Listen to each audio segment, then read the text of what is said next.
Pada tahun 2020, sewaktu KWSP membuat pengumuman pengeluaran duit dari akaun 2, ramai yang mengambil keputusan untuk bekukan simpanan KWSP mereka ke dalam bentuk emas. Siapa yang beli gold bar 100 gram ini, harganya 5 tahun lepas sekitar RM23,000 dengan harga per gram hanya sekitar RM230. Selepas 5 tahun, gold bar 100 gram ini sudah pun bernilai sekitar RM58,000. Kenaikan harganya sebanyak RM35,000 atau 152% selama 5 tahun atau 30% dalam tempoh 1 tahun. Jika tuan-puan biarkan simpanan RM23,000 dalam KWSP, adakah tuan-puan akan dapat pertambahan simpanan sebanyak ini? Jadi, apa yang kita boleh simpulkan dari pertambahan harga gold bar 100 gram ini? Nilai duit RM23,000. 5 tahun sudah pun hilang kuasa membeli yang sangat ketara. Dengan RM23,000 sekarang, tuan-puan hanya mampu membeli sekitar 39 gram emas sahaja.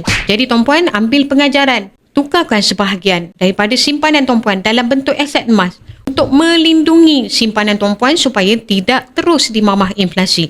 Bagi tuan-puan yang berminat nak mulakan simpanan emas, tuan-puan boleh rujuk pin video saya untuk 5 langkah daftar akaun Public Gold dan saya akan bimbing tuan-puan dalam cara dan langkah-langkah simpanan emas yang terbaik untuk tuan-puan. Silakan tuan-puan.